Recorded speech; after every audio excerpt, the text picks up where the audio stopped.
Et ça démarre déjà avec la bonne humeur en ce mardi. Et nous sommes très heureux d'être en votre compagnie, de vous réveiller tout doucement parce que c'est sûr qu'à cette heure-là, on se réveille avec douceur et avec contentement parce qu'on va s'occuper de vous ici. Nous sommes tous égaux devant la loi, c'est ce qu'on dit. Nous sommes des justiciables. Est-ce que nous connaissons véritablement notre système judiciaire? Aujourd'hui, nous allons nous occuper de rentrer en tout cas dans ce domaine-là avec un expert du barreau qui viendra sur ce plateau pour nous parler du système judiciaire ivoirien et de sa connaissance ou de sa méconnaissance, c'est selon. Mais avant, je vous présente mon voisin juste à côté de moi avec qui nous prenons plaisir à vous servir. Bonjour voisine. Bonjour. Et vous, les voisins du matin, comment vous allez? Grâce à la dextérité, bien sûr, de notre réalisateur, Jacobi Nzoué, c'est son surnom, très protégé. Nous sommes très heureux d'être avec vous tous les matins de cette semaine et les semaines à venir encore et encore. Merci d'être en notre compagnie pour ces matins privilégiés sur RT1 en direct d'Abidjan. Au sommaire aujourd'hui, Alix a déjà montré le visage de notre thématique qui va s'articuler autour de la compréhension de notre système judiciaire. Comment se plaindre, où se plaindre, comment porter plainte. Qui doit porter plainte? Quel est le processus? Tribunal de première instance, c'est quoi? Cour d'appel, c'est quoi? Cour de cassation, c'est quoi? Qu'est-ce qu'il y a dedans? Pour ne pas vraiment se faire flouer, eh bien, regardez Matin Bonheur, c'est le lieu où l'on s'informe, c'est un endroit d'utilité publique. Attention, l'image du jour, ça va faire pleurer, mais ça fait partie, hélas, de la vie. Cette église pulvérisée du côté du Burkina, à Panzi, au cœur du Faso, des terroristes, des hommes armés donc, qui ont fait éruption un dimanche en plus, un jour d'église, jour du Seigneur, et qui ont endeuillé de nombreuses familles. Vous parlez comme certains, Dieu fera. Exactement. Et puis nos pensées très émues du côté du Burkina Faso, du pays des hommes intègres. On espère que ce pays retrouvera son intégrité dans son entièreté. Sinon, mesdames et messieurs, le monde continue, hélas, malgré ces atrocités de notre âge, le monde continue sa course. Pour ajouter, merci beaucoup à notre réalisateur, pour en rajouter à notre conducteur, à la toile du conducteur, on aura le plaisir d'avoir un des blogueurs, des influenceurs les plus actifs de sa génération. Cyriaque Bougou sera avec nous pour nous parler bien sûr de créa, pour nous parler de créativité, pour nous parler d'inventivité, d'imagination. C'est avec plaisir qu'on va déguster son passage, mesdames et messieurs. Eh oui, et on aura aussi la partition de notre cher coach Diabaté qu'on prend maintenant beaucoup plaisir à suivre parce qu'il a cette particularité là à nous faire aimer le sport malgré la difficulté. Et lui, il est déjà en plateau, il s'échauffe là, il est en train de se préparer pour son premier flash. Il en aura 3 aujourd'hui.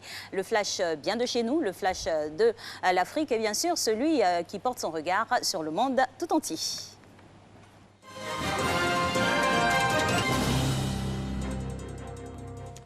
Bonjour à vous, Alix et Marco. Madame, monsieur, bonjour. Dans l'actualité nationale de ce mardi, le gouvernement, les partis politiques et la société civile ont échangé hier. Des avancées ont été enregistrées. Des recommandations ont également été faites. Le Premier ministre, Amadou Gon Coulibaly, se réjouit des résultats. Et Alexis Ouedraogo nous en parle. Ce lundi à la primature, presse nationale et internationale se bousculent pour la finale du dialogue politique sur le code électoral, ouvert le 6 janvier dernier. Au terme de plusieurs rencontres en comité restreint de haut niveau et plénière, partis politiques et organisations de la société civile se retrouvent face au chef du gouvernement qui salue l'implication de tous. Cette participation effective et active de tous les acteurs de la vie politique et de la société civile augure donc de lendemain meilleur pour la démocratie en Côte d'Ivoire. Nous avons pu noter donc la volonté de tous d'aller à des élections apaisées. Avec les points d'accord, des divergences, mais aussi des recommandations que le chef du gouvernement entend porter au chef de l'État. Nous avons pu noter des points de convergence, des points d'accord, des points de convergence possibles, des désaccords et des recommandations. Donc je voudrais me réjouir que, notamment parmi les points d'accord et de convergence possibles, il y ait la question du relèvement du cautionnement, dans une fourchette qui a été discutée. Il y a la question du parrainage qui a été discuté et admis par tous. Qu'il y ait la question de la baisse du taux en ce qui concerne donc le remboursement des suffrages à avoir pour le remboursement donc, de la caution, nous rendons compte donc, au président de la République et au chef de l'État. Et le gouvernement, conformément aux dispositions en vigueur, donc, avisera sur l'ensemble de ces points. On prit part à cette rencontre au nom de l'opposition, le PDCI-RDA, la plateforme EDS, le FPI. Rappelons que c'est le 6 janvier dernier que, sur instruction du chef de l'État, le dialogue politique sur le code électoral avait ouvert ses portes. Ce lundi marque également le démarrage de l'opération d'enrôlement pour l'établissement de la carte nationale d'identité. 11 millions d'Ivoiriens sont concernés par l'opération. Les agents des forces de défense et de sécurité en charge de la gestion des armes renforcent leurs capacités à Abidjan, Lady Sadia et Abou Sanogo. La Côte d'Ivoire renforce son système de transfert des armes conventionnelles dites armes classiques. Des gestionnaires de ces armes, issus de la gendarmerie nationale, de la police, des douanes ivoiriennes, des eaux et forêts sont formés à la sécurisation des opérations de déplacement des armes. L'activité tourne autour de 4 objectifs, c'est-à-dire renforcer les connaissances et le savoir-faire des participants en matière d'analyse des demandes de transfert d'armes, de délivrance des autorisations, de suivi des opérations réalisées et de lutte contre les tentatives de détournement des armes. Cette formation des agents en charge du contrôle du transfert des armes renforcera l'environnement sécuritaire dans le pays. Dans le cadre des missions de paix, peut être amené à déplacer les armes. Le transfert des armes ne peut plus se faire comme le transfert de n'importe quelle marchandise. Ça doit obéir à certaines règles. Les bénéficiaires de cette formation sont invités à s'en approprier. Le traité sur le commerce des armes est un instrument de régulation du commerce international d'armes, auquel la Côte d'Ivoire est État partie. Pour ce faire, il est important que l'ensemble des acteurs intervenants dans sa mise en œuvre soient informés et formés à cette fin. La formation sur le contrôle des transferts d'armes classiques est organisée par la Comnat ALPC, la Commission nationale de lutte contre la prolifération et la circulation des armes légères et de petit calibre, en collaboration avec Expertise France. On termine en bref en culture et avec la musique. Tikenja Fakoly, la star du reggae, entame une tournée pour inviter à la paix et à la cohésion sociale. L'artiste a donné son premier concert à Yopougon-Figayo. Il a permis aux mélomanes de revisiter ses titres à succès tels « Ouvrez les frontières » ou « Plus rien ne m'étonne ». Merci de votre attention. C'est la fin de ce rendez-vous de l'actualité. On se retrouve à 6h30 pour développer l'actualité africaine. Il a tellement raison, le Tikenja Fakoly. Plus rien ne nous étonne en ce bas monde, surtout après ce qu'on vit du côté du Burkina Faso. Nous sommes de tout cœur, de tout corps avec nos frères et sœurs du Burkina Faso et tous ces pays-là qui souffrent des affres du terrorisme. On ne le dira jamais assez. Matin Bonheur se poursuit, mesdames et messieurs. N'oubliez pas, aujourd'hui nous parlons de droit, nous allons parler du digital. Mais avant, on se met en condition avec l'intitulé aujourd'hui de la partition de notre coach préféré, coach Diabaté. Alors, il s'agira de séance de déplacement pour adultes. Coach, comment ça va? Et on fait quoi aujourd'hui? On y va. 1, 2, 1, 2, 1, 2. Bonjour, bonjour, bonjour, bonjour, bonjour chez vous. Coach Diabaté pour vous servir. Aujourd'hui, je suis en compagnie de Akonji Rebecca et Fallon Moktada. Ok, place à la séance. On se met là les mains en seconde. On grandit. On grandit. On grandit. Et on descend tout doucement. Étirez doucement les muscles à la maison. Derrière votre poste. Tout doucement. Ok, on continue. On remonte tout doucement. Tout doucement. En inspirant. On inspire en montant. Et on souffle en descendant. Soufflez tout doucement. Soufflez tout doucement. On remonte en inspirant. On inspire tout doucement. Montez. Redescendez en soufflant. Ok. Dans cette posture-là, on va placer la main fessier. Regardez droit devant et descendre tout doucement. Tout doucement. Tout doucement. On ne force pas, hein. On ne force pas sur le mouvement. Et on reste là. Flexion au niveau des genoux. Flexion au niveau des genoux. Sortez la main devant. Et remontez tout doucement. Tout doucement. Ok. Séparez les jambes. Séparons les jambes. Là, serrez fessiers, contractez abdos, basculez légèrement en arrière. Reviens. Côté. 1, 2, 3, 4. Reviens. 1, 2, 3, 4. Ok. L'étirement est ici réalisé. On passe au déplacement adulte. Ok. Sur place. On va marcher. Marcher. Le principe, c'est de lever le rythme cardiovasculaire. Ok?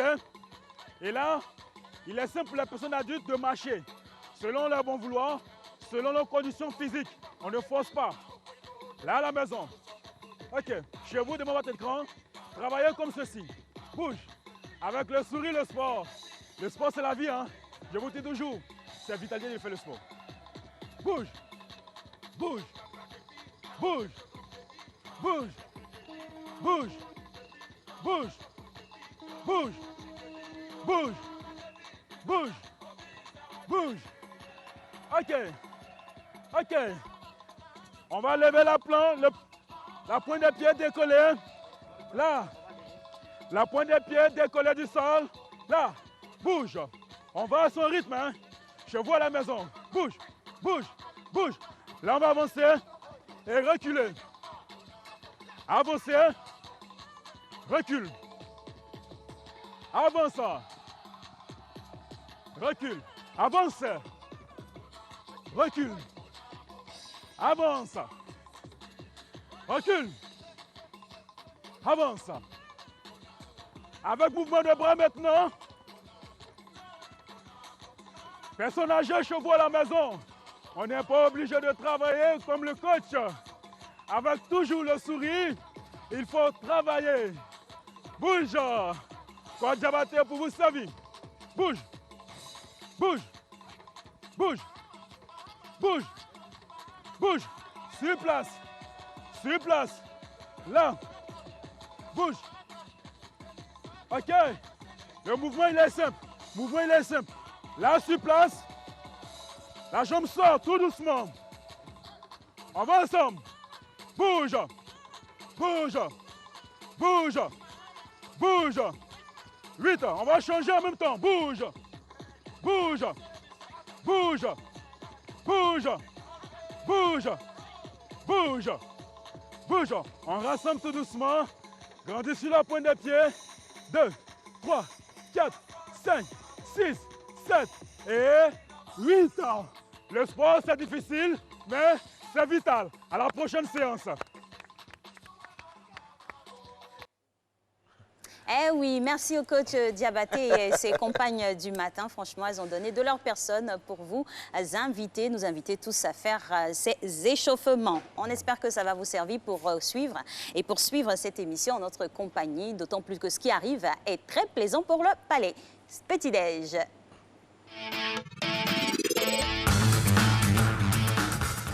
Et vous ne croyez pas si bien dit, ma très chère, c'est tellement bon, quel que soit l'âge que nous avons, de 7 à 77 ans, de 1 à 100 ans, on a en mémoire ces boulettes de viande qui font partie du petit déjeuner souvent et même du déjeuner et pourquoi pas du dîner. C'est bon en collation, c'est bon en repas, c'est bon en apéro, c'est bon, c'est bon, c'est bon.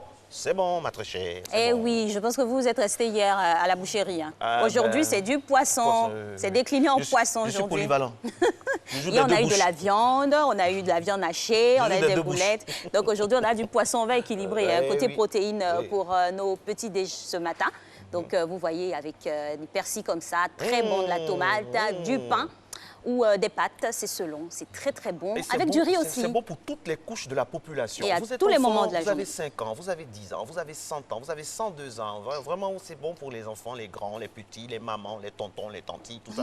Justement, il y a un tonton qui va venir maintenant, un tonton qui parle aux journalistes. Il a des yeux de lynx. Il peut lire un journal à près de 300 mètres. Oui, c'est la prouesse réalisée par ce monsieur. Il s'appelle Renaud Kobia. Et c'est l'heure de la revue de presse.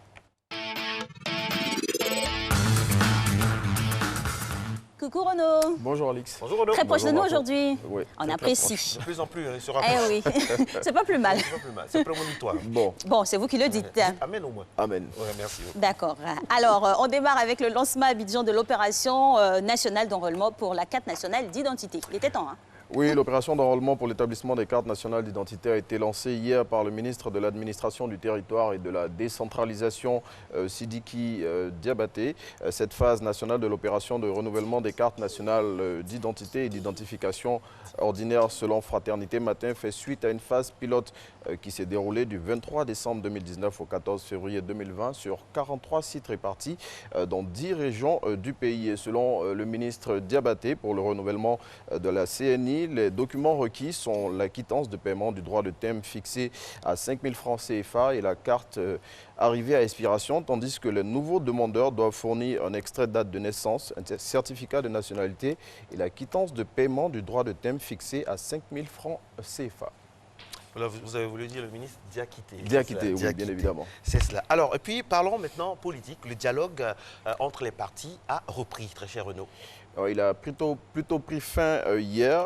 Les discussions, il a pris fin hier, oui, autant les pour moi. discussions engagées par le pouvoir et les partis d'opposition sur le nouveau code électoral se sont achevées donc hier. Et selon le Premier ministre Amadou Gon Coulibaly, ces discussions ont été sanctionnées par des points d'accord, des points de convergence et d'accord possibles, des recommandations et aussi des points de désaccord.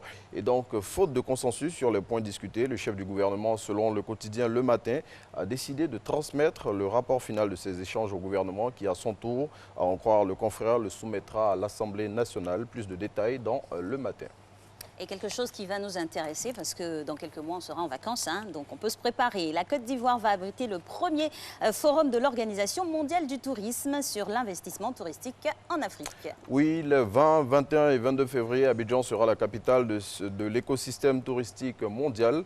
L'objectif de cette activité est de permettre à tous les pays d'Afrique de profiter de la manne financière que constitue le tourisme. Selon Siandou Fofana, ministre du Tourisme, que cite le quotidien Le Matin, sont attendus à Abidjan à cette occasion près de 1000 acteurs mondiaux du secteur du tourisme. Et selon le ministre du Tourisme, son secteur peut capter 1500 milliards de recettes en 3 années. Et puis, une information qui va nous intéresser plus précisément nos poches, nos économies, nos finances au niveau multiforme. C'est bien sûr la Côte d'Ivoire qui va produire son propre carburant. En tout cas, c'est ce que révèle une étude réalisée par l'Agence nationale de développement rural portant sur la valorisation des sous-produits agricoles en Côte d'Ivoire. Selon cette étude dont les résultats ont été restitués hier, 2 types de carburants peuvent être produits à partir de ces résidus. Ce sont le biodiesel et le biométhane. Et ce projet de biométhane, selon ses initiateurs qui sont en quête de financement, s'il est réalisé, va permettre de ravitailler les véhicules de transport public, notamment à Abidjan, à moindre coût. Et on nous apprend qu'un militaire français porté disparu en terre des Burnies.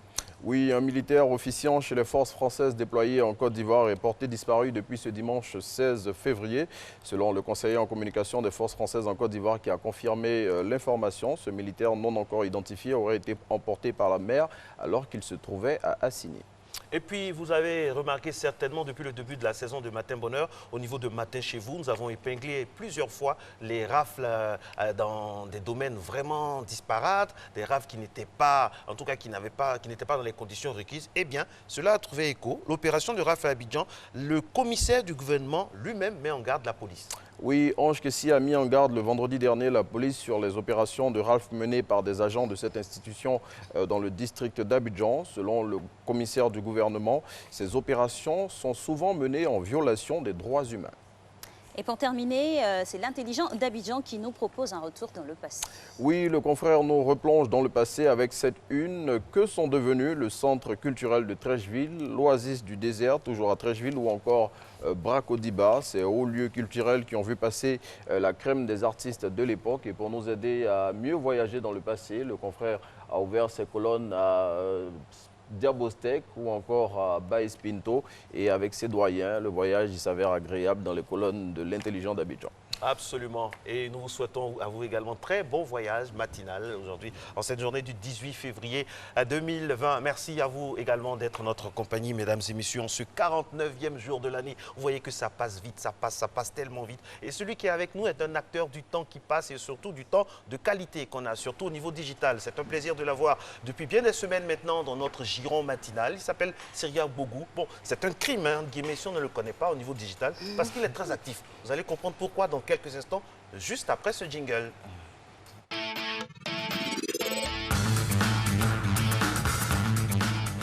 Très actif et très proactif aussi, on devrait dire. Bonjour Cyriac. Bonjour Alex. Bienvenue. Merci. Alors aujourd'hui, on a une démarche pédagogique avec un logiciel très spécifique, l'utilisation de Canva pour réaliser soi-même ses créas. Qu'est-ce que c'est? Canva est un logiciel on peut l'utiliser sur un ordinateur via... Canva. Ouais, Canva. Donc C-A-N-V-A. Donc on peut utiliser sur téléphone. Donc il y a une application mobile. Mais nous, ce qu'on va faire, l'exemple qu'on va faire pour ceux qui nous suivent, c'est comment l'utiliser via un navigateur web, donc sur un ordinateur. Alors, ça s'appelle Canva. Canva. Alors, ça vient d'où la demande? Qu'est-ce que ça va changer? Qu'est-ce que ça va révolutionner dans le secteur? Canva est un outil qui aide beaucoup. Donc, souvent, tu as envie de faire une petite créa, tu sais qu'il y a un petit infographe qui est dans ton périmètre le plus proche. Donc, quand tu lui demandes « Ah non, je n'ai pas le temps » ou bien « Ça va te coûter très cher », tout ça. Bon, des gens se sont mis ensemble, ils ont travaillé, ils ont réfléchi. Ils ont mis ensemble cette application-là où il y a seulement des templates. Donc, tu peux changer. Donc, il y a plein de templates. Donc, en fonction de ce que votre créativité veut faire, vous partez, vous la choisissez et vous la modifiez à votre guise. Et c'est cet exemple qu'on va voir ce matin. D'accord. On va voir un exemple. C'est dire que tout le monde a la capacité de pouvoir créer. Oui, en tout cas, pour un truc basique, tout le monde peut le faire. Maintenant, après, pour des trucs plus poussés, là, il faut aller vraiment chez un infographe professionnel. Parce qu'il faut qu'il gagne aussi son argent. Ouais, il reste encore. Vous avez une préparation à faire, une présentation, une communication le lendemain ou dans quelques jours, c'est le temps presse. Toi-même, tu vas très loin. Oui. Je suis par exemple à Cocody, je dois me rendre au plateau et je dois faire par exemple une présentation en diapo, donc ce qu'on appelle communément PowerPoint.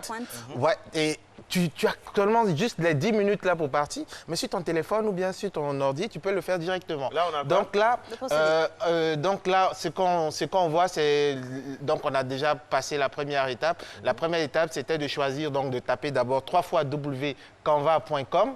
Et une fois qu'on est sur la plateforme, il va nous demander, si on veut l'utiliser, si on veut s'inscrire. Donc l'inscription se fait soit avec son compte Google, donc un compte Gmail, soit avec son compte Facebook ou bien une autre adresse mail. Ça peut être Yahoo, Hotmail et autres. Donc une fois qu'on a choisi, là, donc l'exemple que nous on a pris pour c'est quelqu'un qui a peut-être un compte Gmail. Donc on va à la page suivante. Vous allez voir ce qui va se passer. Donc, la personne va entrer ses informations, donc son adresse email, son mot de passe et autres. Et après, on va à la page suivante. D'accord. On poursuit. Voilà, donc une fois qu'on a fini d'inscrire son nom, son mot de passe et autres, on arrive sur cette fenêtre-là qui nous demande qui nous sommes. Est-ce qu'on veut l'utiliser en tant que professeur? D'accord, il y a professeur, étudiant, personnel, petite entreprise, grande entreprise, organisme à but non lucratif. J'applaudis. Donc, quel que soit votre métier, ce que vous voulez faire, ce que vous êtes, vous choisissez. Nous, par exemple, pour notre exemple, vu que c'est à usage personnel, on va aller sur personnel. D'accord. On va cliquer personnel. Oui, ça revient sur les personnes. Ça revient sur le personnel de la RTI et du digital. Ensuite, très cher. Non, tout ça sont les aléas du direct. Donc, voilà, donc là, cette fenêtre-là va s'afficher et on met... On clique en haut plus tard, donc juste à côté, et ça va nous emmener maintenant sur la plateforme qu'on veut utiliser.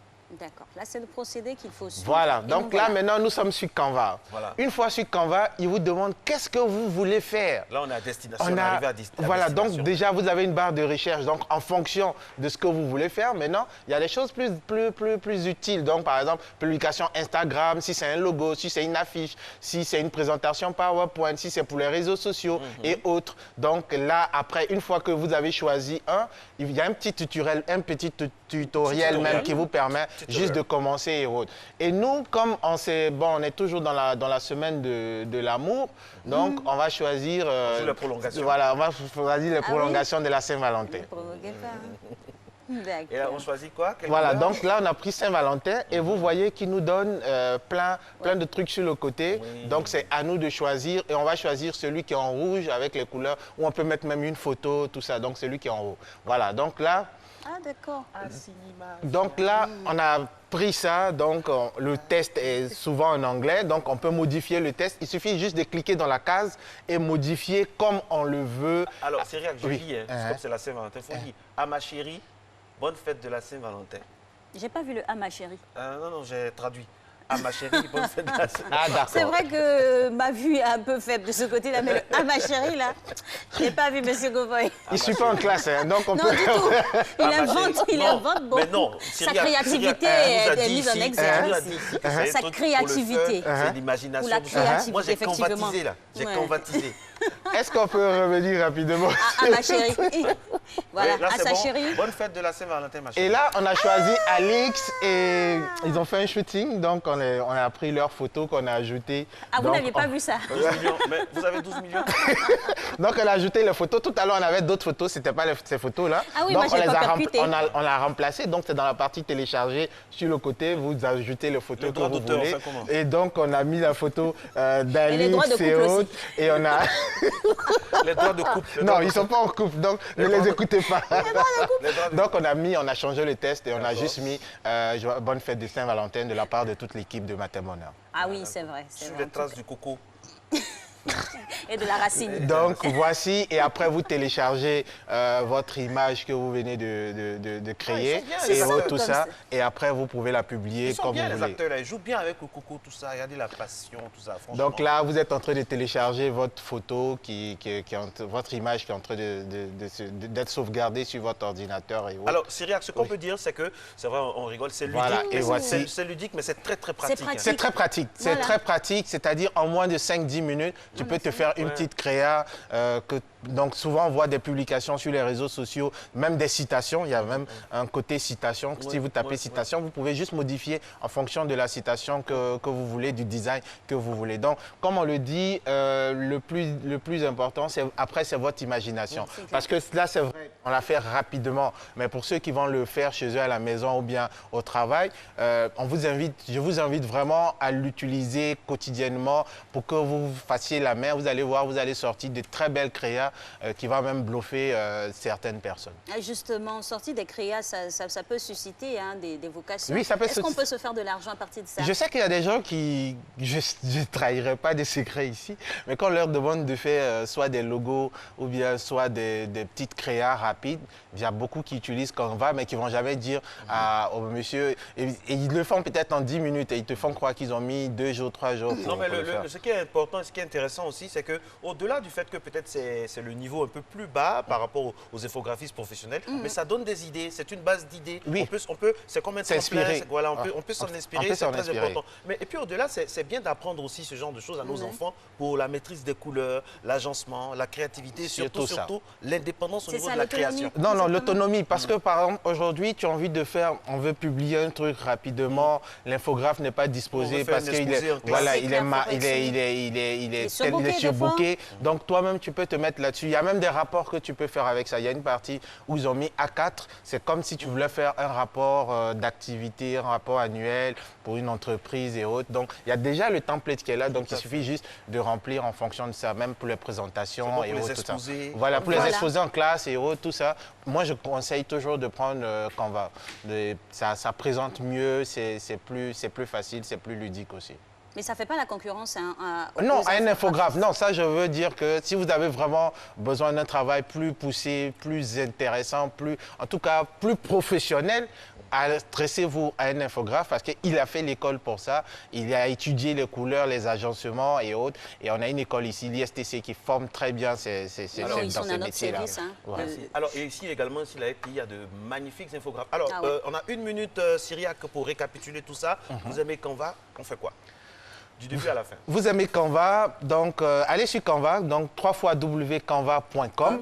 Il va vous demander une inscription en fonction de soit votre adresse email, donc un Gmail, soit une adresse, soit votre compte Facebook, soit une autre adresse email. Une fois que vous avez rentré ça, vous allez arriver sur la plateforme Canva. Donc une fois sur la plateforme Canva, tout dépend de ce que vous voulez créer, du design que vous voulez faire. Et suivez seulement les instructions. Si vous ne savez pas où cliquer et autres, il y a une barre de recherche. Tapez ce que vous voulez. Si c'est un diaporama photo que vous voulez faire, si c'est une citation que vous voulez faire, peu importe ce que vous voulez faire, tapez dans la barre de recherche. Vous allez voir des exemples sortir. Et en fonction de l'exemple qui vous parle le plus, qui se rapproche de ce que vous voulez faire, vous avez qu'à modifier simplement et télécharger votre image et la publier ou bien l'envoyer à votre correspondant. En tout cas, c'est dire qu'avec ces innovations-là, personne n'a d'argument pour rester en marge de l'évolution. En tout cas, c'était une belle présentation. Merci beaucoup. Et puis une belle découverte pour nous. On va s'y mettre juste après l'émission. Donc vous pouvez la télécharger aussi. Pour vous souhaiter bonne journée aussi. Vous-même, Cyriac, on va convoitiser votre passage sur ce plateau. Ça va vous aider. Sinon, aujourd'hui, Alix, il y a des personnes à célébrer, hein, des gens qui fêtent leur anniversaire. Merci infiniment, Cyriac. On va aller du côté d'un acteur que vous aimez bien, John Travolta. Mesdames et messieurs, qui fête un an de plus aujourd'hui. Vous m'avez dit qu'il n'était pas l'heure dans l'oreillette. Maintenant, vous me dites qu'il est l'heure. Quand c'est comme ça, c'est là qu'on prend son air un peu genre décontracté pour lancer maintenant ce qui suit. Grâce à la dextérité de notre réalisateur, c'est le mot d'usage. On va aller successivement à la météo. Après, on aura le journal. Et on revient juste après quand il sera l'heure. On y va, les gars.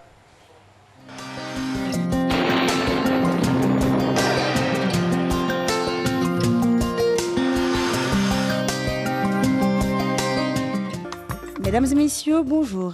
Au cours de cette matinée, les vents humides atteindront le nord avec pour conséquence une atténuation relative des effets de l'harmattan, notamment dans la bande centrale et au nord-est. Au niveau des régions forestières et littorales, on aura un début de matinée de brume humide ou de brouillard qui se dissipera à l'arrivée des premiers rayons du soleil qui s'imposeront progressivement. Pour les variables de cette matinée, 26 degrés à Abidjan, 25 à Adiaké, 20 degrés à Bandoukou, 22 à Boaké, 23 degrés à Daloa et Dimbokro, 24 à Gagnoa, 20 degrés à Korogo, 14 degrés à Mont, 16 degrés à Odiéné, 25 degrés à San Pedro, 26 à Sassandra, 24 degrés à Tabou et enfin 22 degrés à Yamoussoukro. L'après-midi, le temps sera généralement ensoleillé sur l'ensemble du pays. Le retrait des vents humides vers les régions de la bande centrale au cours de l'après-midi fera suite à une intensification des effets de l'harmattan sur les régions nord. Dans le sud forestier et sur le littoral, l'installation de la brise côtière favorisera la formation de nuages assez denses. Pour les variables de l'après-midi, 33 degrés à Abidjan, 34 à Adiaké, 36 degrés à Bandoukou, Boaké, Daloa et Dimbokro, 35 degrés à Gagnoa et Korogo, 34 à Mont, 35 degrés à Odiéné, 33 à San Pedro et Sassandra, 32 degrés à Tabou et enfin 36 degrés à Yamoussoukro. Merci de votre fidélité à ce point météorologique et très belle journée à toutes et à tous.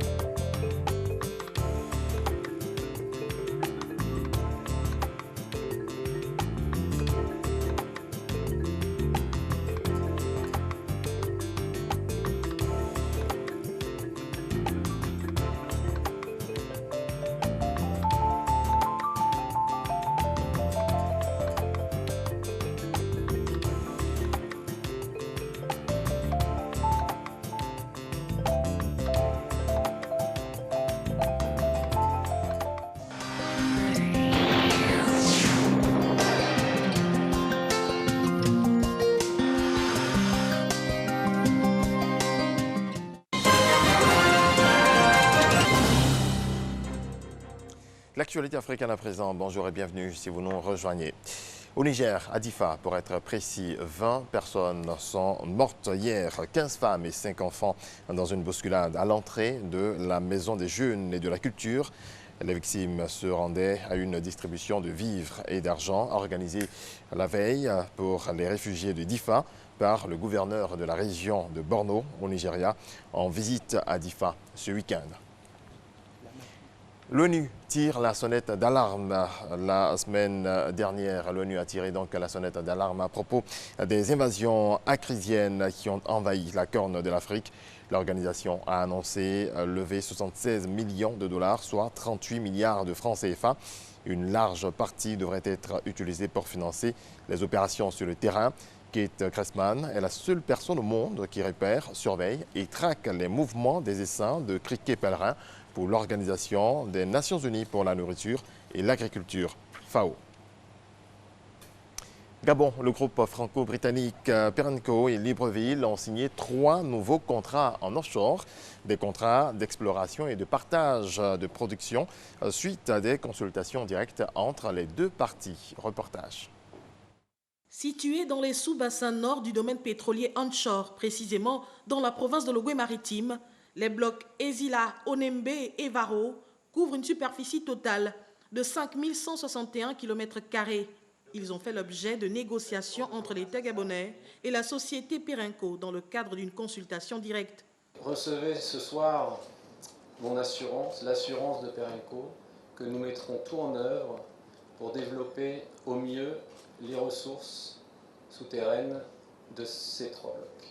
Avec la signature de ces 3 nouveaux contrats, l'exploration est ainsi relancée, ce qui, selon le gouvernement, va participer à la stabilisation à très court terme de la tendance baissière de la production pétrolière actuelle.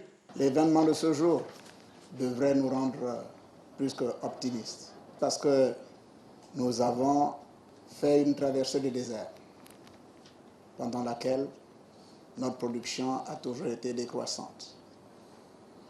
Cette traversée du désert s'est estompée depuis l'année dernière avec les découvertes que nous avons enregistrées dans notre bassin. Depuis la mise en place du nouveau code pétrolier en vigueur en juillet 2019, 11 contrats d'exploitation et de partage de production ont déjà été signés avec 3 sociétés pétrolières, preuve du caractère attractif et flexible de ce code qui vise à attirer davantage d'investisseurs, donc d'augmenter les revenus de l'État. Au Bénin, 28 objets de collection européenne privée ont rejoint les collections du Petit Musée de la Récade dans le sud du pays. Suivant. 28 œuvres du patrimoine culturel béninois de retour sur leur terre d'origine. Des récades, des sabres et objets de culte fonds provenant de 2 anciennes collections européennes, désormais exposés au Petit Musée de la Récade. C'est le retour d'un petit morceau de l'histoire du Bénin. On a fait ça parce qu'on avait envie de le faire et on a ramené un morceau de votre histoire, c'est tout. Et on l'a fait avec notre cœur. Un moment fort donc en symbole du fait de l'histoire que véhiculent ces vestiges. Je voudrais souhaiter à ces récades de retour, Kouaba et Kabo, Miaouezon. Vous serez en bonne place pour rassurer nos enfants. Le futur se construit certes, mais avec la complicité d'un passé. Un passé dont vous êtes les témoins privilégiés, dont vous êtes les passeurs dignes. Et pour parfaire le tableau, quoi de mieux qu'une touche artistique et culturelle purement locale.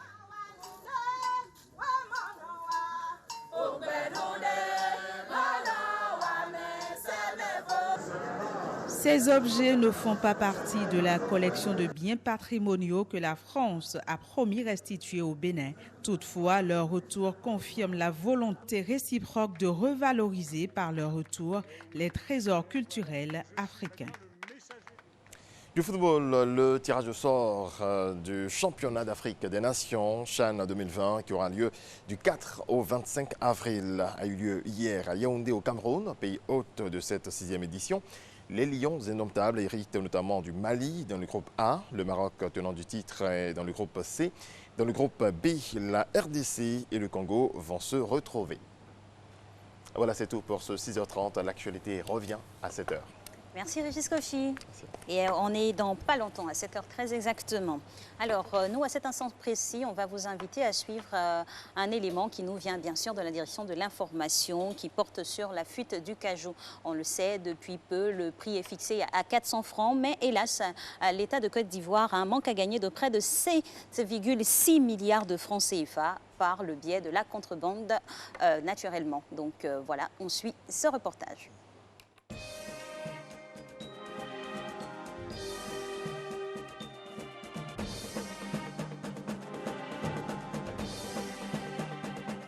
La fuite des noix de cajou vers les pays frontaliers est une réalité. L'analyse comparative des données statistiques sur les campagnes 2018 et 2019 du Conseil coton anacal le démontre. Pour le Boukani, de 28 080 tonnes en 2018, on est tombé à 7 081 tonnes en 2019. Il en est de même dans le Gotungo, 48 407 tonnes en 2018, 17 472 tonnes en 2019. La quasi-totalité des zones de production sont concernées. Le manque à gagner pour l'État de Côte d'Ivoire est de 7 milliards 600 millions de francs CFA pour les douanes au titre du droit unique de sortie.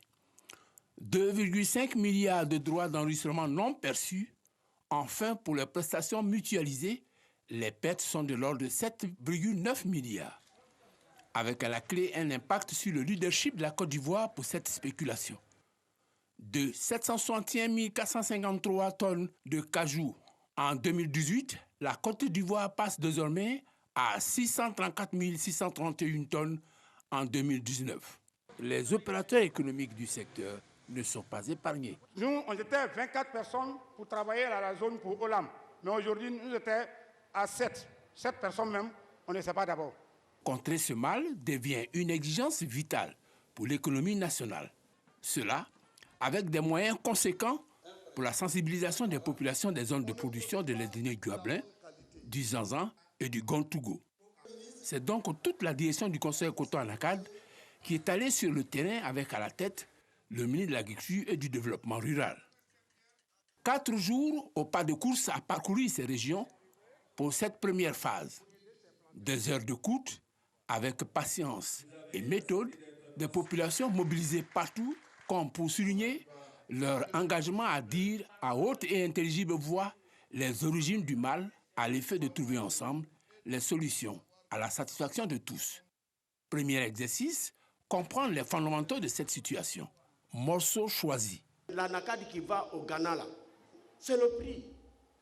Quand on parle de fuite de l'anacad, nous, acheteurs, sommes les premiers concernés ou même indexés. Mais dans la filière anacad, il existe 2 catégories d'acheteurs. Les acheteurs agréés et les acheteurs non agréés ou acheteurs illégaux. Ces acheteurs illégaux sont ceux qui nous causent des difficultés car ils sont nos concurrents sur le terrain, alors qu'ils n'ont aucun engagement dans le système de commercialisation officiel, ce qui justifie la chute des statistiques de production. La lutte contre la fraude est souvent confrontée à une divergence d'interprétation de textes entre le comité local de lutte, c'est-à-dire le comité de veille, et les juridictions compétentes. Une chose est sûre, les autorités administratives, coutumières, les responsables de producteurs, de coopératives, les opérateurs économiques, les élus locaux ont salué l'engagement et la volonté politique de la tutelle à éradiquer cette situation conjoncturelle qui pénalise le développement socio-économique des régions. La Côte d'Ivoire a son économie qui repose sur l'agriculture. Mais cette agriculture est portée chez nous ici par l'ANACAD. Il est bon donc qu'on puisse retracer l'activité financière de l'ANACAD dans les registres du ministère de l'économie, du ministère du budget, de sorte que nous puissions à juste titre revendiquer une meilleure allocation budgétaire des collectivités locales qui ont à charge de porter le développement local. Avant de tirer les conclusions de cette opération, Kwasi Adjumani, ministre de l'Agriculture et du Développement rural, a tenu à lever une équivoque.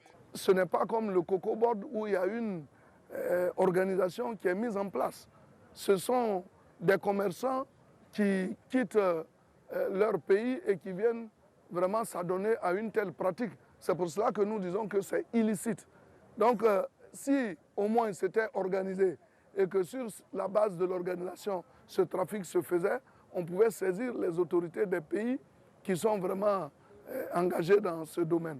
Mais dès lors qu'on ne les connaît pas, nous ne savons pas d'où ils viennent, donc nous ne pouvons pas engager des pourparlers avec quelques pays que ce soit. La précision faite, il revient à la population de veiller au grain. Engagement du plus grand producteur, prix d'excellence 2019. Tout cultivateur, ce qui fait santé, ce qui paie en encadre, il ne faut pas que le produit va traverser, aller ailleurs. C'est une tutelle heureuse du travail accompli qui est répartie, rassurée. Le président de la République, sur la base de ce que nous étions première région productrice, première également à livrer des noix de cajou de qualité, le président de la République avait décidé qu'on mette en place une zone industrielle. Et c'est ce que nous avons dit à nos parents. Ils ont compris qu'effectivement, s'ils veulent avoir cette zone industrielle, ils n'ont qu'à se conformer aux exigences de la loi, faire en sorte que notre produit puisse être commercialisé au niveau de la Côte d'Ivoire et qu'ils ne prennent pas une destination vers d'autres pays. Pour information, malgré les effets pervers de la fuite des noix, l'État a continué à investir dans ces zones de production. Pour 2020, il est prévu un investissement de plus de 3 milliards de francs CFA.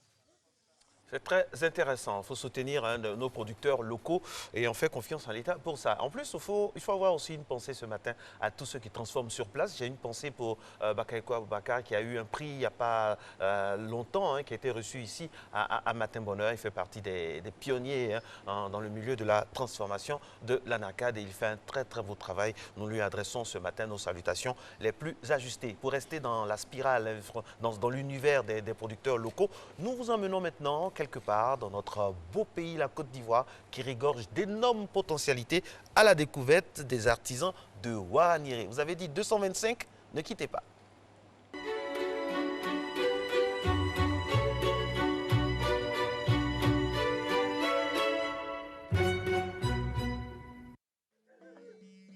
Sur les 20 000 artisans ruraux que compte la Côte d'Ivoire, la moitié environ se trouve dans la région du Nord, en pays sénoufo, particulièrement riche en artisanat. Traditionnellement, les articles fabriqués répondaient aux besoins des populations rurales, mais l'artisanat a évolué et produit désormais des articles adaptés à la nouvelle clientèle que constitue la population urbaine. J'ai vu que ça avait changé, le modèle, le style, la manière même, le tissu même là, ça a changé. Donc du coup, j'ai dit, c'est du bon ça maintenant. Et donc j'en ai pris. Autrefois, ils travaillaient sous des tentes. Aujourd'hui, ils sont sous des hangars construits par une ONG allemande. Sur place, les couturiers créent ensuite les modèles à partir des bandes obtenues.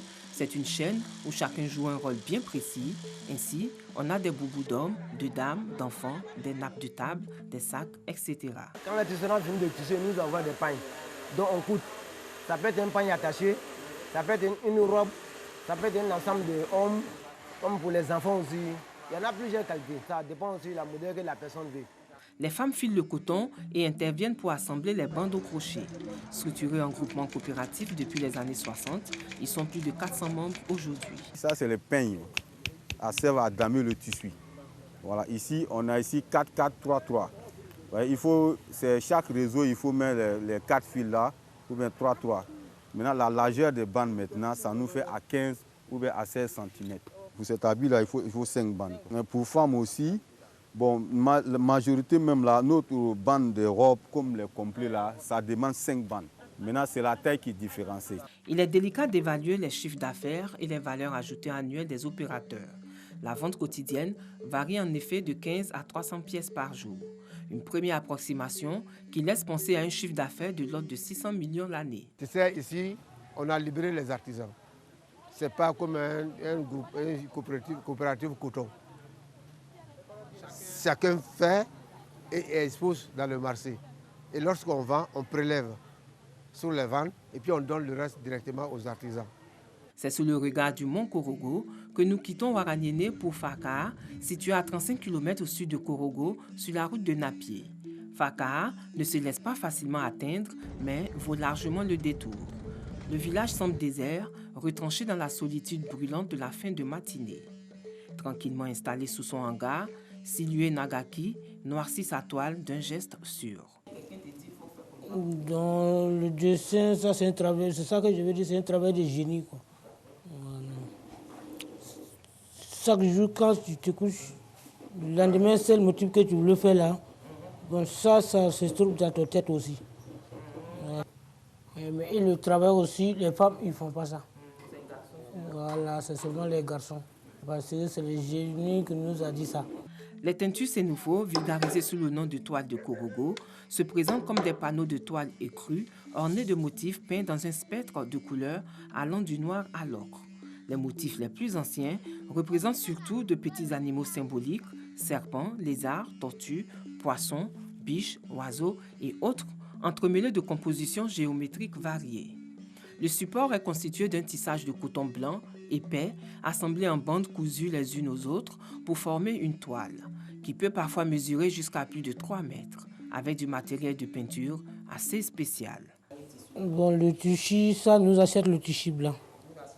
Ouais, c'est seulement ici à Faka, c'est le petit seulement que nous on fait. Il y a un petit village ici qui est à côté de chez nous, ici, à côté de Napier, on dit Fomorka, avec Warangine. C'est là-bas nous on achète le tissu blanc. Je sais, le peinture, ça, c'est nous qui fabriquons ça. Je sais, chez nous ici, nous on ne dessine pas avec peinture. Hein. Tous les produits là, c'est produits d'ici. Le marron comme ça c'est le feu de l'arbre. Le feu de l'arbre, ça se trouve dans le forêt sacré. Tu prends le feu, tu viens, tu vois bien bouillir, ça donne le marron comme ça. Cette toile mondialement réputée aurait charmé et même inspiré un certain Picasso, alors en visite discrète dans la région au début du XXe siècle. Et dès que Picasso est donné ici, c'est les brosses à dents avec, comment on dit, avec le chiffon. Bon, c'est ça. C'est ça qu'il a fait ici. Ah oui. Après, je vais voir celle toile qu'il a fait là, ça y est là aussi. Sous l'influence de la demande occidentale, les toiles traditionnelles vont progressivement s'enrichir de nouveaux motifs tels que personnages, danseurs, animaux, des thèmes qui puisent toujours dans l'environnement traditionnel. Les prix varient entre 2 500 et 25 000 francs CFA. Faka est célèbre pour ses toiles peintes faites de motifs sénoufos. En effet, ce sont des tissus fabriqués de façon traditionnelle avec des motifs qui exposent les symboles essentiels et importants de la culture sénoufo. Leurs motifs décoratifs tirent leur origine des costumes très secrètement portés autrefois par les danseurs initiés du poro. À Korogo, l'art est omniprésent et ne saurait laisser indifférents les amateurs, les collectionneurs et touristes en quête de pièces rares et authentiques qui s'y aventurent. Eh oui, magnifique chute, de quoi nous inviter tous à faire un tour du côté de Warangiri où on y trouve des pièces uniques et exceptionnelles pour orner bien sûr notre intérieur. Alors, on va passer maintenant à quelques informations très importantes pour ce jour. 18 février, plus que quelques 10 jours pour terminer ce mois-là. Voilà, aujourd'hui, nous avons des prénoms à célébrer, notamment Jean-Pierre et toutes ses variantes. Hans Spencer, ça c'est vraiment british. Hein. On a Riwan et ses dérivés. Là, on part chez les Bretons. Riwana, Rivané, Riwana. Voilà. Et puis aujourd'hui, on a des personnalités également à célébrer. On va commencer par John Travolta, je l'ai évoqué tout à l'heure. Il est né le 18 février 1954 du côté d'Inglewood et c'est un acteur américain. Il est aussi chanteur, danseur, producteur. On a encore souvenance de ses nombreuses apparitions et ses prix glanés ça et là dans le microcosme cinématographique américain et pourquoi pas mondial. Et aussi de sa belle bâtisse avec un tarmac juste pour lui. Un autre qui célèbre aujourd'hui un an de plus, c'est Dr. Dre, né André Rommel Young, né le 18 février 1965 à Compton, c'est en Californie. Les producteurs, rappeurs, compositeurs, acteurs, arrangeurs musicaux, entrepreneurs et ancien disc jockey. Il est fondateur par ailleurs de la CEO Afetmat Entertainment et de la Beatle Electronics.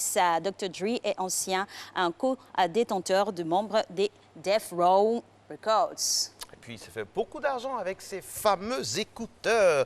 Et puis, on va refermer donc, ce chapitre de clin d'œil aux personnalités avec l'une des icônes du Paris Saint-Germain, de l'équipe nationale de France, du football, du sport tout court. Un homme vraiment calme, serein, M. Claude Makelele, donc, qui célèbre aujourd'hui un an de plus. Il est né en 1973 du côté de Kinshasa. Et puis, c'est quelqu'un de très bien. Et puis, malheureusement, Alix, on va terminer avec une mauvaise nouvelle, une photo qui nous évoque cette personne qui nous a quittés. Exactement, Monsieur Mitumba, voilà, qui est un des membres qui était un membre très influent de l'orchestre de Monsieur Frédéric Mewe du Zogang, donc qui a attiré sa révérence. Et puis on va poursuivre cette émission, mesdames et messieurs, avec cet élément maintenant que nous vous proposons. Nous allons faire une petite incursion dans l'univers du riz. On ne le dira jamais assez, c'est l'un des mets les plus consommés dans le monde entier, quel que soit le pays, quelle que soit la religion, quelle que soit la région. Le riz est consommé. Si on faisait une petite incursion dans le riz, ça donne ça.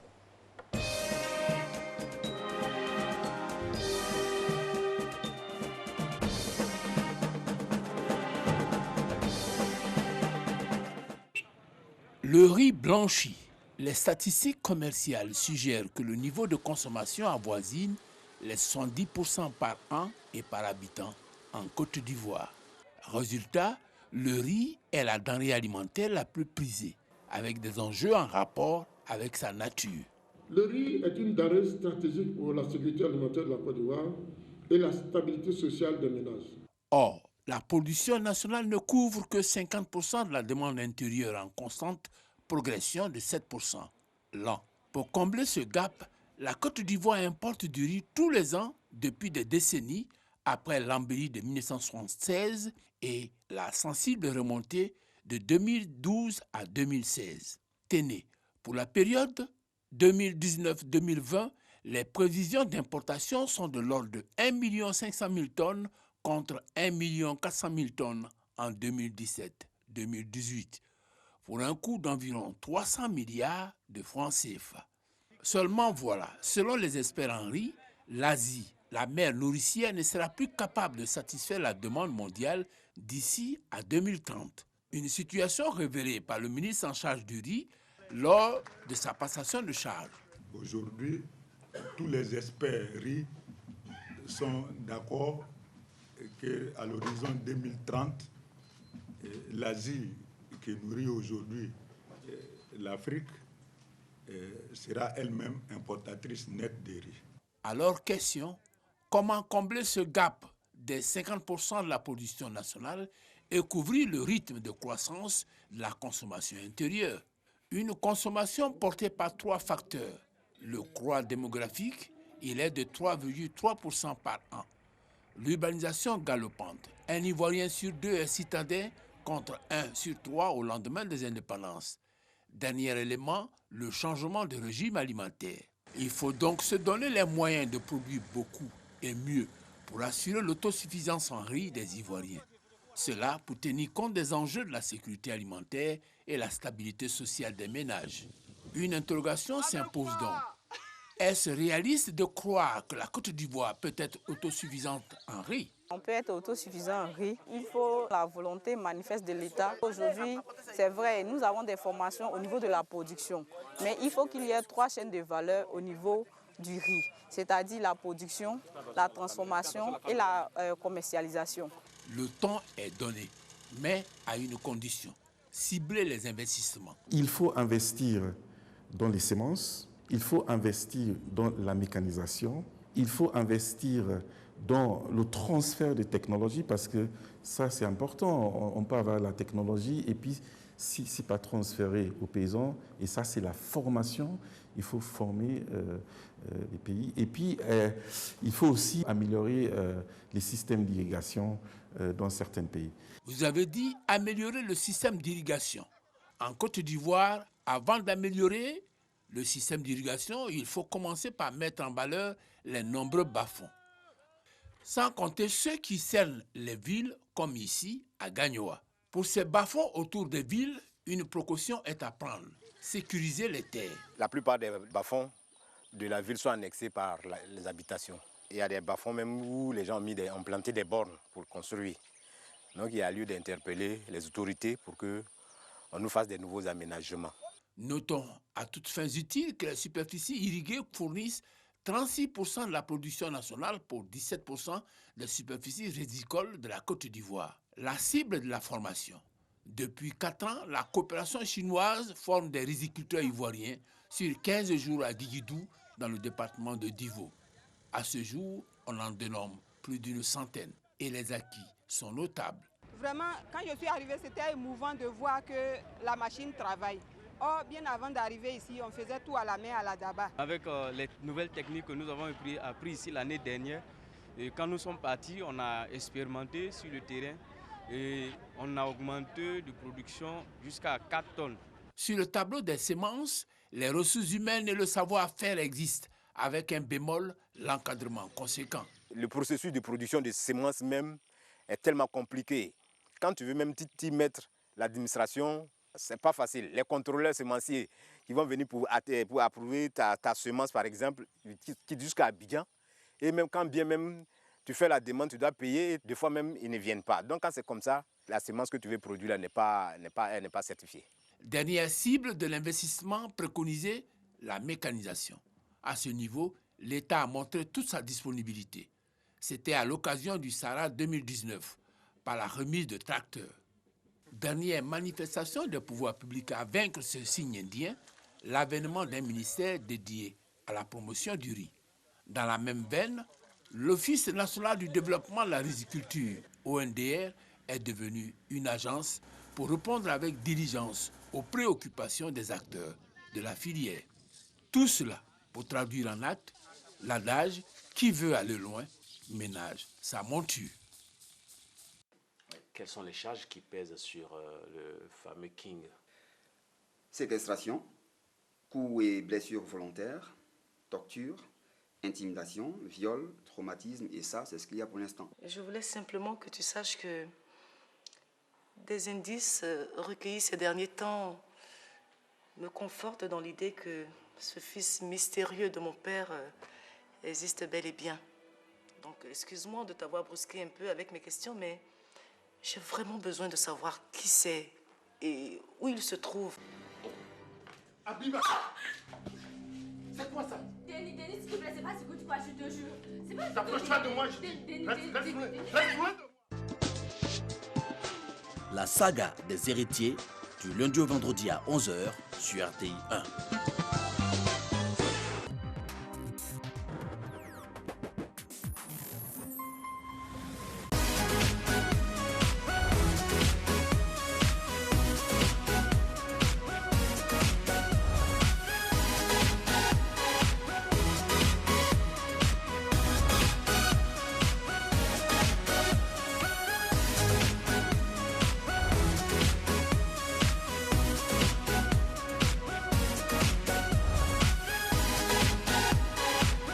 Matin, bonne heure. 5h55, 7h30. Rediffusion à 14h20. Du lundi au vendredi sur RTI 1.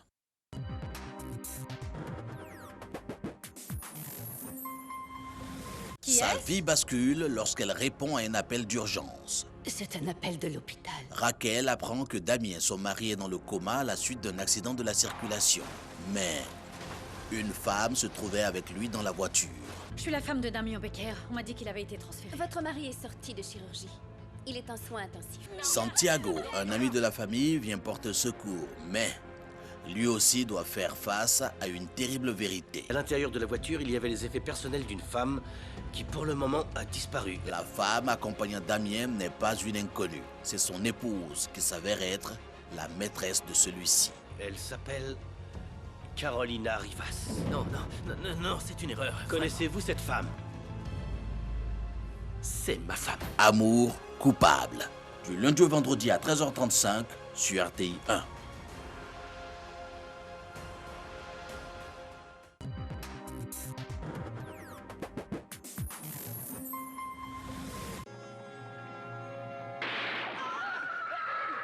Les bandits, Sergent Gonzalez.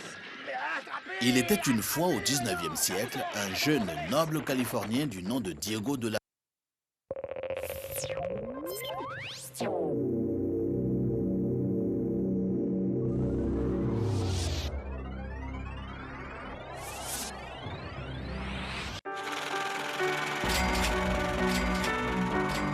Cette année, la Saint-Valentin sera géniale. Avec le jeu Quiz SMS Saint-Valentin. Envoie vite LOVE, L-O-V-E, au 98 114 et tente de gagner des lots surprises chaque heure. Des nuitées à Assigny en couple, 50 000 francs et 100 000 francs CFA chaque jour, 500 000 francs CFA et un super lot de 1 million de francs CFA pour passer une Saint-Valentin de rêve. Envoie maintenant LOVE, L-O-V-E, au 98 114. C'est 103 francs les SMS.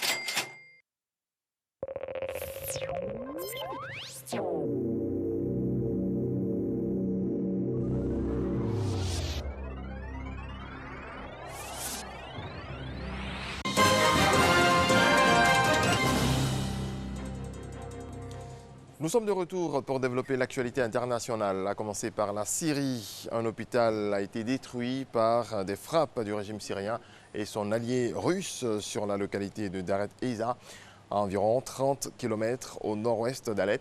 Un blessé et plusieurs dégâts matériels enregistrés. En France, le Premier ministre Édouard Philippe, entouré de Gérard Darmanin et Nicole Belloubet, présente à Bercy les résultats de la politique de fermeté menée par le gouvernement en matière de lutte contre la fraude fiscale. Le fisc a pu encaisser 785 millions d'euros, soit plus de 500 milliards de francs CFA de droits et pénalités à l'issue du contrôle effectué. Toujours en France, une enquête déontologique va être lancée dans les prochains jours par le bâtonnier de Paris pour évaluer si Juan Branco peut continuer à défendre l'activiste russe Piotr Pawlenski, comme il indique. Ce lundi, Juan Branco a redit avoir accompagné en tant que conseil et avocat et continue de le faire. L'activiste russe Piotr Pawlenski et sa compagne Alexandra de Taddeo, actuellement en garde à vue pour atteinte à la vie privée dans le cadre de l'affaire Griveaux. Corée du Sud, des touristes et des locaux posent pour des photos alors que la neige tombe sur la capitale sud-coréenne. Séoul a enregistré hier matin sa plus forte chute de neige en un jour cet hiver, selon l'administration météorologique coréenne. À Hong Kong, la crise du coronavirus provoque une pénurie de papier toilette. 3 hommes ont braqué un chauffeur de camion venu approvisionner un supermarché en papier toilette. Un bien devenu rare à la suite, je le disais, d'une crainte de pénurie depuis l'apparition du nouveau coronavirus. 2 hommes ont été ainsi arrêtés dans le territoire autonome chinois, soupçonnés d'avoir braqué un livreur. La toute première serveuse robot d'Afghanistan présente une assiette de frites fumantes à une tablée interloquée de Kaboul. Merci beaucoup, dit-elle en dari, l'une des 2 langues principales de ce pays abonné aux atrocités dont la machine égaye un peu le quotidien. Le robot humanoïde blanc à la tête profilée, comme vous pouvez le constater, et aux bras articulés, qui mesure 1,50 m et semble porter une jupe ample, se prénomme Timea. Il a été importé du Japon. Merci de votre attention, excellente journée à toutes et à tous. Merci à vous pour ce regard large sur l'actualité internationale. Papier hygiénique, tout ça, c'est... On en apprend des choses. C'est effectivement là. Le braquage du papier hygiénique. Bon, on est de tout cœur avec eux parce qu'actuellement, ils souffrent des affres du coronavirus. Oui, donc, vrai. on peut comprendre un peu les corollaires que ça crée comme panique. Corona. Voilà. Voilà, merci à vous Régis Kofi, on se revoit demain mercredi pour poursuivre ensemble la semaine. Et nous en arrivons à notre thématique, comprendre le système judiciaire ivoirien, tout un programme que nous ouvrons aujourd'hui dans notre thématique droit donc, en compagnie de notre maître Jessica Aya Nanou, qui est déjà en plateau avec nous, qui va bien sûr nous instruire sur la question juste après le jingle.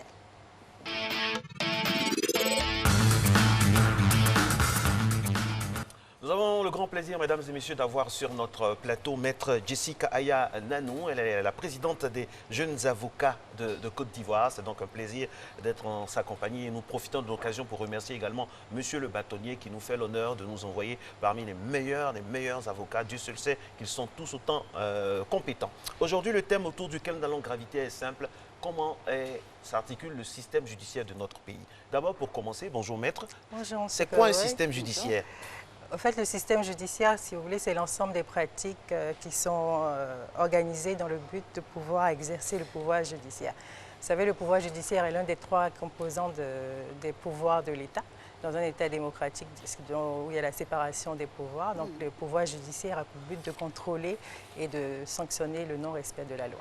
Voilà qui est dit. Alors, comment est organisé celui-ci en Côte d'Ivoire? Alors, en Côte d'Ivoire, nous avons deux ordres juridictionnels, l'ordre judiciaire et l'ordre administratif.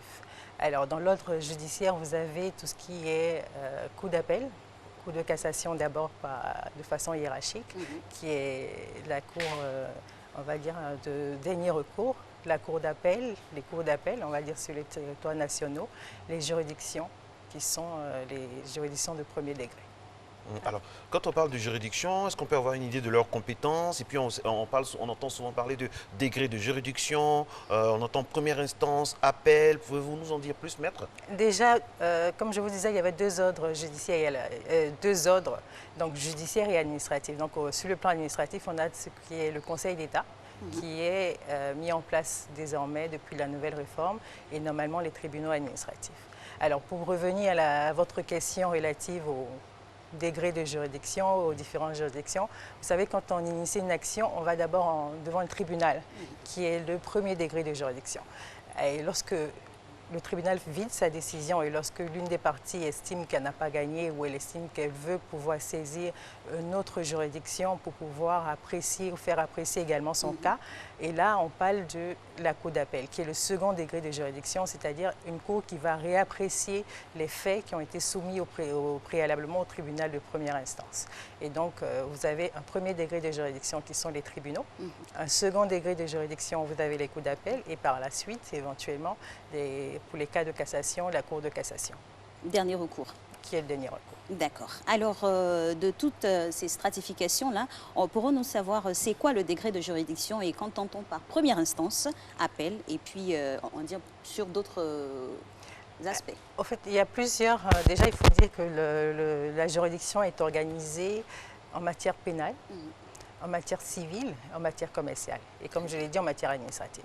Donc, en matière civile, lorsque vous êtes confronté à une problématique juridique, lorsque vous voulez pouvoir soumettre une affaire devant le tribunal, vous allez d'abord saisir ce qu'on appelle les juridictions de première instance.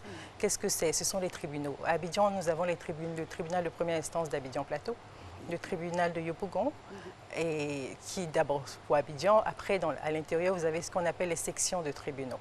Donc, c'est auprès de ces tribunaux-là que vous allez saisir le tribunal pour soumettre votre prétention. En matière civile, votre prétention en matière pénale devant le parquet ou le juge d'instruction.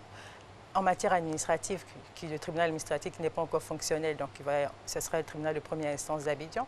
Et par la suite, en matière commerciale, le tribunal de commerce. Lorsque le juge statue et il rend une décision, et lorsque cette décision est opposable normalement aux deux parties. Si l'une des parties estime n'avoir pas eu droit ou estime qu'elle a des raisons à vouloir revoir et représenter cette affaire devant les juridictions, on ne va pas revenir devant les mêmes juges, on va aller devant le tribunal, devant la cour d'appel au fait.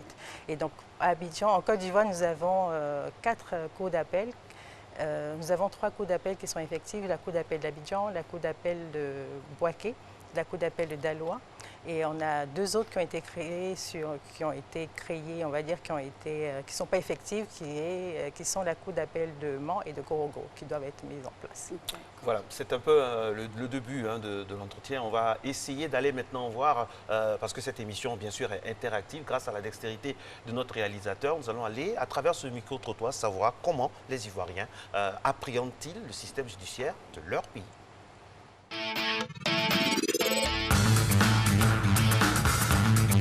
Pas que j'ignore mes droits, mais la procédure à suivre, non, je ne sais pas. En cas de problème, je préfère prendre la tâche avec mes amis juristes pour pouvoir m'orienter. Voilà. Sinon, personnellement, je ne sais pas comment ça se passe. Voilà. Oui, j'ai été proche d'un ami qui a suivi ce genre de trucs. Mais comme il a un avocat, il a confié le dossier à son avocat qui a géré comme il se doit. Sincèrement, je ne connais pas les différentes étapes à franchir quand j'ai un problème avec quelqu'un à la justice. Mais sincèrement, avec votre interpellation, j'aimerais bien avoir connaissance, parce qu'on ne sait jamais. Quand vous êtes victime d'une infraction, vous devez vous rendre au poste de police le plus proche et vous les exposez le problème qu'il y a eu. Et eux, ils vont prendre le dossier en main, c'est eux qui vont vous donner un soit transmis ou eux-mêmes, quand ils vont recevoir votre déposition, ils feront un soit transmis qu'ils vont remettre au procureur. Et c'est le procureur de la République qui sera chargé maintenant d'introduire le dossier au niveau soit pénal ou civil. Et je pense qu'une fois que le dossier est introduit, on va vous donner une date à laquelle vous devez passer à l'audience. Non, tout le monde n'a pas une connaissance parce que tout le monde ne s'imprègne pas dans ce qu'on appelle la loi.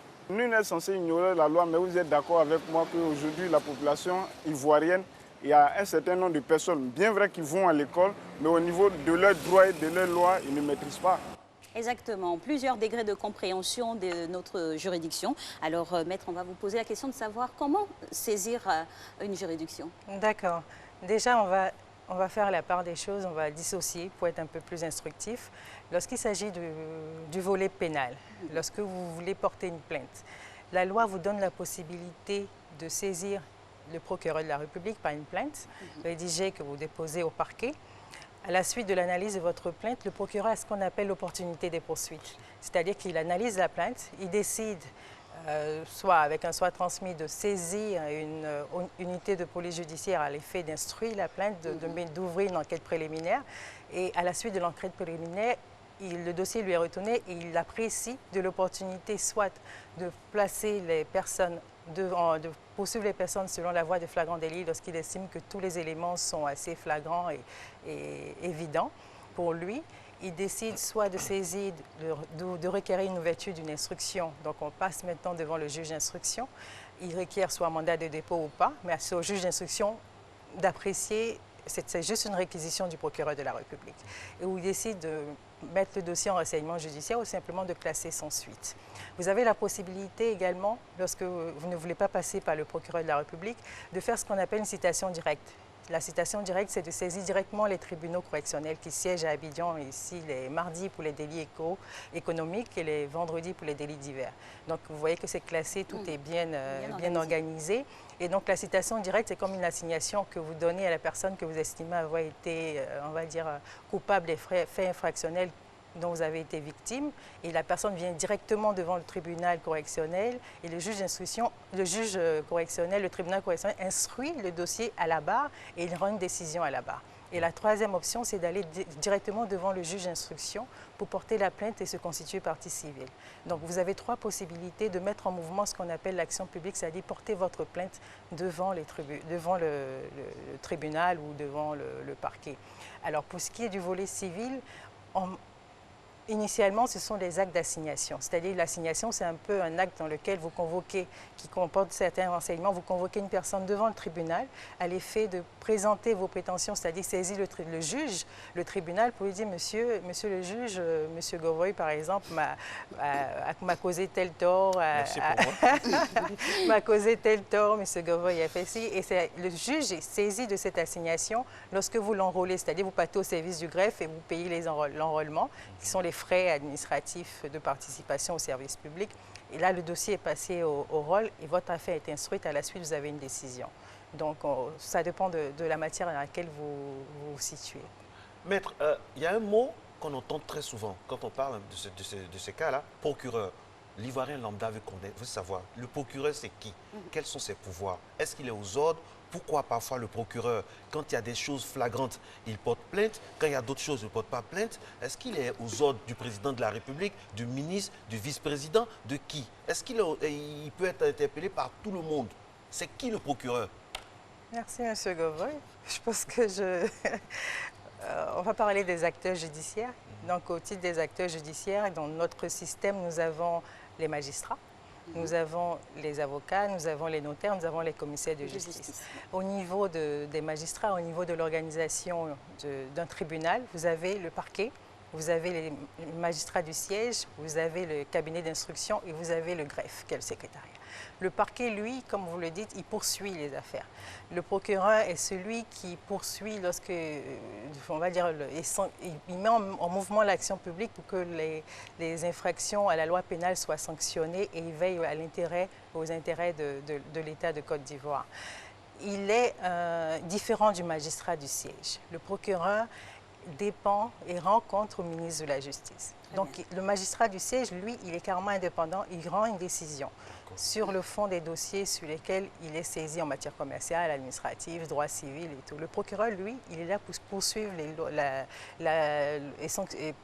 et s'assurer qu'on puisse sanctionner les personnes. Il est donc aux ordres? Il est aux ordres. Il est aux ordres. Il n'est pas un magistrat indépendant. Ce qui est carrément différent du magistrat du siège qui, lui, est indépendant dans, on va dire, lorsqu'il rend sa décision. Le procureur, lui, est rattaché directement, il rend compte au ministre de la Justice, il est aux ordres. Toutefois, il peut être sollicité par un Ivoirien lambda. Mais il le fait tous les jours. Tous les jours, il y a des déferrements, il y a des centaines de déferments partout dans la Côte d'Ivoire. Les procureurs de la République sont chargés de donner, d'apprécier, de veiller à l'exécution, je vais dire, au respect de la loi pénale. Donc, et pourquoi on dit magistrat du siège? Pour ceux qui ne comprennent pas, pourquoi on dit magistrat du siège? Il y a des magistrats assis, des magistrats debout, pour la compréhension de... Non, en fait, les magistrats du siège, les magistrats sont assis. Assis. Le procureur, lui, s'élève, il plaide. Voilà. Et puis, il plaide. Donc, de façon, on va dire, lorsque vous allez dans une audience pénale, le procureur est une partie à la procédure, tout comme le plaignant, tout comme le détenu. C'est-à-dire que c'est le procureur qui vient, il présente le détenu devant le magistrat, devant le tribunal, pour dire, moi, j'estime que ce détenu a violé la loi pénale. C'est son droit de poursuivre lorsqu'il estime que le détenu a violé la loi pénale.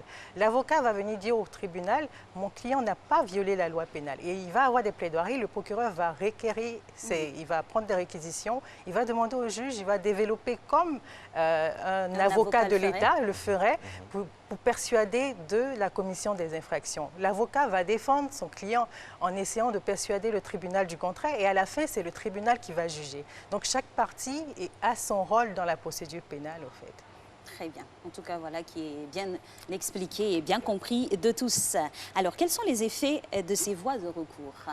Alors, l'appel, normalement, est suspensif, c'est-à-dire que lorsque vous avez une décision de première instance, ce qui est une première décision, qui condamne une personne, lorsque la partie adverse, c'est-à-dire soit le demandeur ou le défendeur qui a succombé, c'est-à-dire qui n'a pas gagné, exerce une voie de recours, l'appel est suspensif normalement, sauf pour les cas de référé. Donc ça veut dire que c'est suspensif, c'est-à-dire que la première décision qui a été donnée, si elle a prononcé la condamnation de l'autre partie, elle est suspendue jusqu'à ce que la cour d'appel vide son délibéré. Sauf lorsqu'il y a eu une exécution provisoire qui a sorti à la décision. Alors, Maître Jane, il y a eu dernièrement de nouvelles réformes. Pouvez-vous nous en dire un peu plus là-dessus? Effectivement, il y a eu de nouvelles réformes, tant sur le plan processuel, surtout sur le plan processuel et également sur le droit du fond, notamment droit de la famille et droit de l'habitat, de construction, en matière de marché public, mais également en ce qui concerne le droit processuel, le code de procédure pénale, il y a eu de grandes réformes sur les libertés fondamentales. Il y a eu des réformes en ce qui concerne des détentions préventives. On a vu l'avènement du contrôle judiciaire et on a vu également plusieurs dispositions qui ont été prises dans le but de pouvoir améliorer tout ce qui est droit de l'homme et des libertés fondamentales. On a vu également la mise en place de la Cour de cassation, ce qui n'était pas effectif il n'y a pas très longtemps, et également du Conseil d'État. Donc effectivement, il y a eu d'énormes réformes qui nous emmènent, nous les avocats, à travailler un peu plus pour être, on va dire, toujours à niveau. Alors, Maître, vous nous avez donné ici le procédé pour pouvoir saisir une juridiction. C'est sûr que les Ivoiriens se demandent, est-ce que c'est payant? Parce qu'on entend, hein, on a eu plusieurs ici micro-trottoirs, on nous disait, oui, on nous fait payer telle ou telle chose. Est-ce que c'est payant? C'est à quel coût, si oui? Je ne pourrais pas dire que l'accès à la justice est gratuit. Maintenant, il y a des frais qui sont on va dire, demandés lorsque on va dire que c'est une contribution au service public. Sinon, normalement, l'accès à la justice est gratuit. Et donc, vous allez avoir des frais d'enrôlement, comme je le disais, c'est-à-dire des frais sont des frais administratifs qui vont permettre à la justice de pouvoir fonctionner.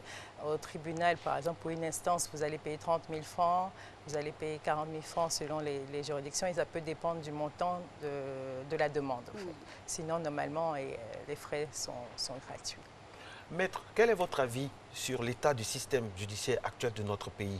En tant qu'avocate, est-ce que vous vous épanouissez avec un tel système? Honnêtement. Je suis honnête. Oui, je sais. Vous doutez? Non, je n'en doute pas. Je serais en douter. D'accord. Alors, déjà, il faut dire que l'état de droit en Côte d'Ivoire est seulement âgé de 60 ans. Nous sommes un État jeune. La Côte d'Ivoire est un État jeune. Et particulièrement, il faut dire que les magistrats travaillent beaucoup. Ils travaillent beaucoup parce que vous avez vu le nombre de dossiers qui existent dans notre pays, qu'ils ont tous les jours à traiter. Ce n'est pas évident. Il y a très peu de juridictions. Il y a très peu de juridictions, mais au-delà, il y a du travail. Donc il faut déjà saluer ce qui est fait, parce que c'est ce qui est important, mais il faut dire également qu'il faut qu'il y ait une amélioration. Le problème aujourd'hui que nous avons, comme j'ai vu dans le micro-trottoir, c'est que le système judiciaire, c'est-à-dire c'est comment soumettre au tribunal c'est-à-dire ces griefs, comment est-ce qu'on peut aller saisir le tribunal pour que justice me soit rendue.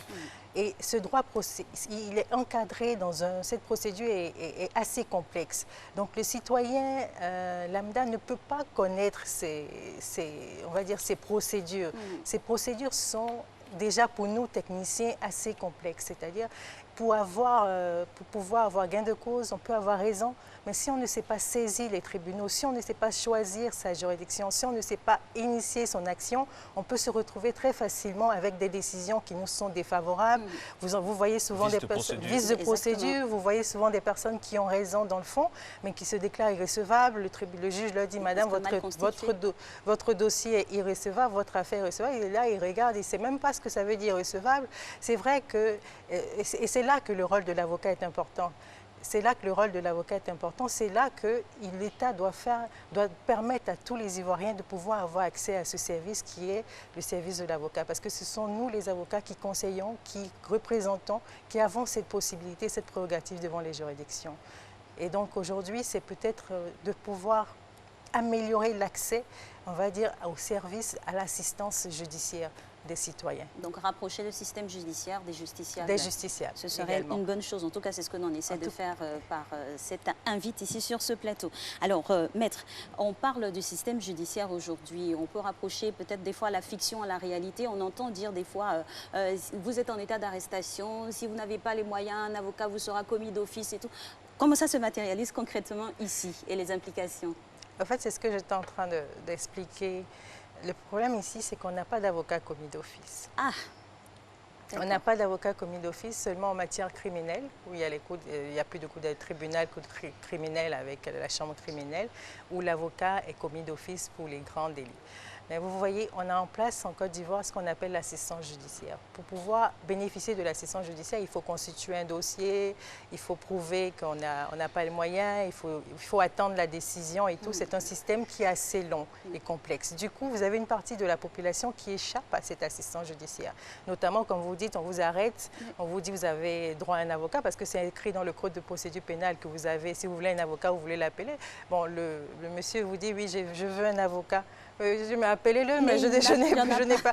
Pourtant, la loi lui dit, vous avez le droit d'appeler un avocat. Et donc, on devrait pouvoir lui permettre d'avoir accès à un avocat. Mais malheureusement, notre système ne le permet pas. Et c'est pour ça que ce serait bien que le gouvernement se penche réellement sur ce problème et cette problématique avec le barreau, qu'on puisse ensemble trouver des solutions également avec l'association des jeunes avocats. Justement, comment le barreau en général et comment vous voyez ce recours systématique là au mandat de dépôt dans notre pays? Beaucoup de personnes sont en prison sans jugement, c'est une réalité implacable. Et puis aussi le système carcéral qui est beaucoup déficitaire, il n'y a pas assez de prisons, il y a une surpopulation carcérale. Comment vous, en tant qu'avocate, voyez ça? Et puis comment le barreau voit un peu ce genre de situation-là qui, bien sûr, handicape le système judiciaire de notre pays, non?